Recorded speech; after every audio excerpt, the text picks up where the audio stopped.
Hey there, sugar, and welcome to my YouTube channel. Today we are going to be unboxing the dark side of the tarot. Woo! All right, let's get into this bad boy. It is a little deck, so I'm kind of excited to see how it shuffles and spreads because I feel like it's going to be good. If I can open this thing, oh my god.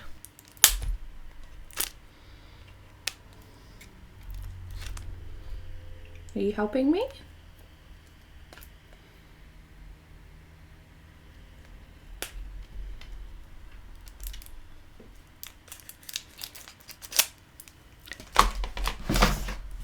That was surprisingly difficult to even get into. It's wrapped very tightly in plastic, which we know I hate. All right, so in today's video, as with all of my unboxing videos, we're going to be looking at the deck quality, the packaging quality, the artwork, the vibe, how it reads, all of that. This is River, by the way. This is my cat, River. Hello, gorgeous. You saying hi to the camera? I can tell you right away that this is what I call a flip top box, aka you just kind of flip the top open, like so. These do not last long at all. They do not stand the test of time. This is not a long-term solution for this tarot deck, especially if it goes into my frequent rotation. My Rider-Waite-Smith deck began in one of these bad boys, and this just like ripped apart. It just fell to pieces. It's just very flimsy card. That's where something like this comes in. This is a tarot bag pouch. So you just put your cards in there. This is usually where my actual Rider-Waite-Smith lives, in here. I got this from Sidoni at the Quirky Cup Collective. I've actually invited her onto the podcast, so keep an eye out for a Witch Talks episode with Sidoni on it. This is a really great place to protect and keep your tarot cards. Like so. Just goes in there. Boop. You can crochet yourself a bag. You can sew yourself a bag. You can knit yourself a bag. You can do whatever the hell you want. But what you can't do is keep the box forever because it will not last. More plastic. I am a little bit concerned about the actual cardstock just because it's low scarabeo and sometimes they're not great or they don't feel great. Let's see if they prove me wrong, hey? Why is it wrapped? It's like it's shrink wrapped. It's so tight. I don't usually have this much trouble. I don't like using my scissors so close to the actual cards either. All right, so it comes with the standard LWB, a little white book. You're not going to get much out of this. Oh, it is in... Is that Italian? I think that's Italian. It is Italian. Is the whole thing in Italian? No, okay. Just flip to the Italian bit. Significato delicate. I was like, oh, that's not English. All right, so we have, it comes in English, Italiano, Espanol, and Portuguese. That's great. I love it. Do you love that, River? Want to have a look? What do you think? You want to be a part of this video? Hi, welcome. Welcome to my YouTube channel. I'm Hana the Suburban Witch, and this is River. River O'Neill. Hey, gorgeous girl. Warm boop. So this little booklet says, welcome to the dark side. You've just come into the possession of a book of magic. Every time you flip a card, the tarot unfolds into the story of who you are. The dark side of tarot is a monochromatic version of the Waite-Smith tarot deck, often called the RWS, originally published in 1909. And then it says Roi, R-O-I, which is the creator, Corrado Roi. Roi has crafted a monochrome version as the world's most famous tarot, and his vision brings us into a shadowy place. So that makes me concerned. Is it literally just a black and white version? I don't know. Let's see. Keep on reading. The shadow offers less distraction than a typical colourful tarot deck. Okay, cool. I can see the appeal to that. Roi's cards reduce the number of traditional RWS symbols, making it easier to interpret and focus on the subject at hand. Swiss psychologist Carl Gustav Jung defined the shadow self as those aspects of the psyche that are repressed, rejected, and ignored. The shadow is what has been consciously felt or known. This is so funny. I literally filmed a class this morning. I didn't realize this was like dark side, meaning like shadow work style deck. I filmed a class this morning for the Empowered Modern Witches Summit. I'm doing like a pre-recorded class that's happening in September. I don't know when this video is coming out, but I will be making that class also available to those on the Suburban Witches Society membership group. And that is on shadows of religion, like shadow work with high control religion. So this feels very on theme for today. The shadow holds strengths we were told to hide. I love that. All right, so this has been created specifically to help reach into the shadow and work with it. Shadow work purposefully shines attention onto aspects of the self that are normally ignored. Blah, blah, blah, blah. Yes, okay. Cool. And then it's just a typical little white book from then. I'm sure you can see there is not a lot to each of the interpretations, so we're not going to get a lot about it. I'm excited to see what this deck holds, what the dark side holds. I'm just taking out the like little bonus extra cards that you get. All right, let's have a look at the back of the cards to start with. So we can see there's a rose and a white lily, and then a giant rose in the middle. Now, automatically we can tell that's not reversible. So that's annoying, I guess, for me. I do like to read reversals, especially with Rider-Waite-Smith style decks. I don't read reversals with all decks, but I like having the option. If you have watched my Tarot of the Vampires unboxing, which is here, that one also has a rose and a lily on the back of it. I like that. All right. So just to start off with, I can already tell you it is not the exact RWS that's just been made in black and white. So,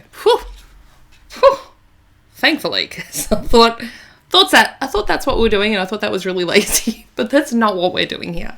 All right, so we have here the Fool. So just get a good look at what you can see. So we can see already there's like a very, very minimalist border going on, not much going on there. In the card itself, I mean, how is that? Let me pull out my Fool. I'm just doing a quick comparison to see what he's actually taken out. Not a lot, to be honest. So we can see, obviously the color is a big difference.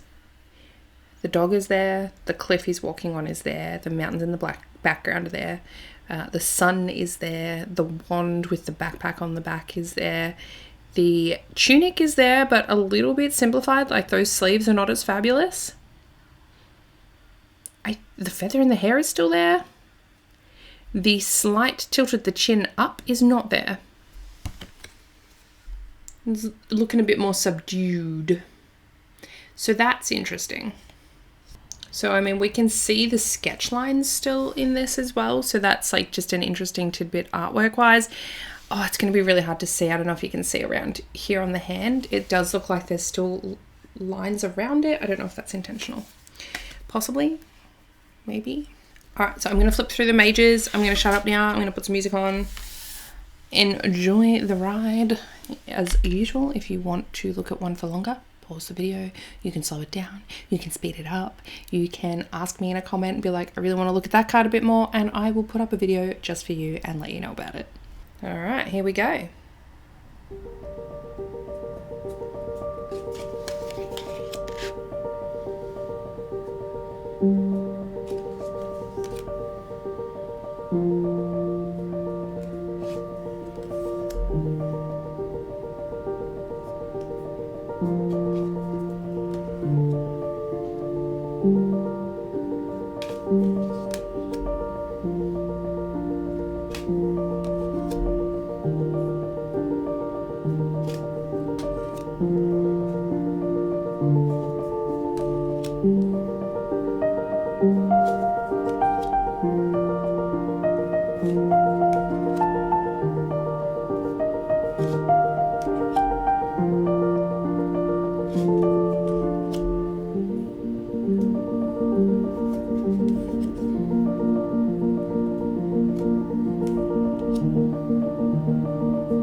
Wow. Already, I can tell you that I like this deck. I like what he's done with it. I get what they mean by slightly simplifying the cards a little bit and taking out a little bit of the symbolism to bring a little bit more clarity and make it a little bit more obvious. I think one card that's a really good example of that is this death card. I noticed it instantly. I mean, a lot of the, I guess, background chatter of the original drawing is gone. I might as well put up the original drawing here so you can see. And we can very clearly, when you look at it, you go, okay, there's the guy on the horse, and then there's 1, 2, 3 people, right? We can see their posture very clearly. We can see them very clearly. It's just a little bit clearer, which is really good. I particularly love this hermit. It's so stark. I think that's a beautifully, beautifully done card. All right, let's flip through the rest of the cards. I'm going to put on some music again, and then we can do a shuffle test and a spread test and give an overall rating out of 5.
My muscles. Holding that up for a while. I just went to the gym and my arms are tired. All right, let's do a little shuffle test. They shuffle really nicely. I can tell that the cardstock is a little bit cheap, I guess, but it's not bad. It's just like a playing deck of cards. Okay, but that means it shuffles really well. I do think it will get some wear and tear over time. I'm going to spread it, and it spreads really nicely, just like a plain deck of cards. So I have no troubles spreading that. It looks quite nice. There's no bend in the cardstock. It fits in my hand really well. Like, I have no hassles with that. So I would say, for me, this is my preference in terms of cardstock. It doesn't have to be fancy. In fact, sometimes when they are fancy, they don't spread well, or they don't shuffle well, or they're too big, or they're too thick, and they just don't feel right. But I also have quite small hands, and I also have some mobility issues with my hands. So that is a big aspect for me. I need it to be easy. All right, so out of 5, I think it loses points for the packaging being quite flimsy. I know I'm going to have to go and purchase or make another tarot bag or pouch. I know the cardstock isn't the best, so it kind of like wins some for movability, shuffleability, spreadability, sizeability, all abilities, but it loses a little bit just on the slight flimsiness feeling of it. I think the imagery is really interesting. All of the boobs in them are very perky, not very realistic, but that's okay. I think some of the cards can be like, oh my god, look at her. Yeah, I wish my boobs looked like that.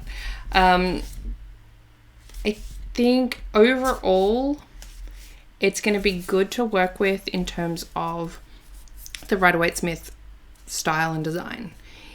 It does lend itself to a little bit of a darker interpretation though, so that could be a good thing or a bad thing. I think it could work really well. Some people's brains just work better with something that is monochromatic. Generally, that's not me. I like really colourful ones, but I will be using this. I can already tell you this is going to feature heavily in my rotation. I like this deck. I mean, the guidebook is pretty minimal. It's just a little white book. Let's pick a card. All right, Ace of Cups. Gonna say anything different to what I would normally presume. Opening, outpouring, emotional. Shadow is blockage.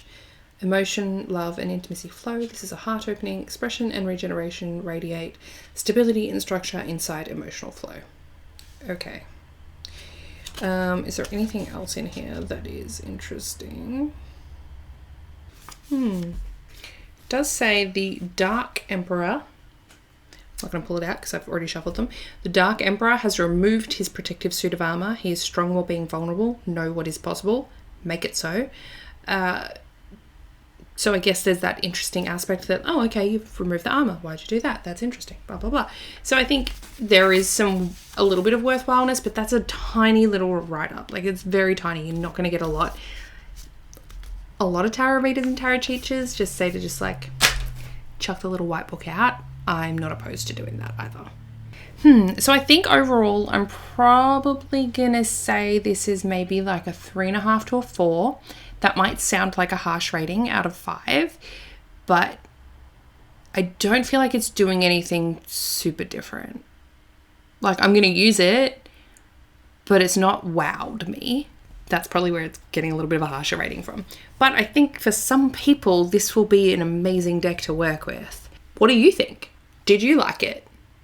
Will you use something like this? Oh, I also didn't like that the backs weren't reversible, so that lost a little bit from there.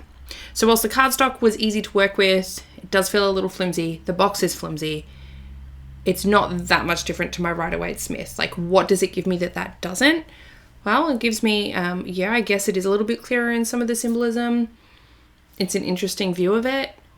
I don't know if it gives me anything additional that I wouldn't have got from that deck anyway, and that's a really good way to compare it, especially when it's such a clear, almost like interpretation of that deck. Does that make sense?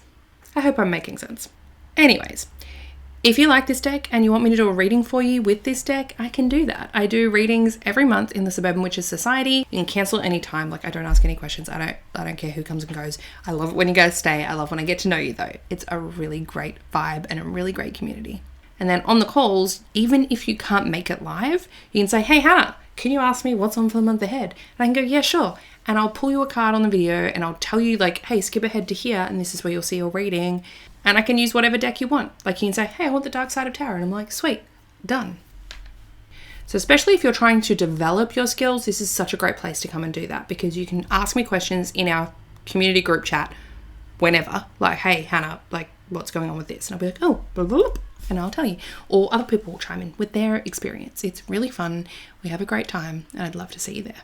As always, have a wonderful day wherever you are in the world today. Make sure you are subscribed to my channel, like the videos, comment. I love interacting with you guys, and I will chat with you next time.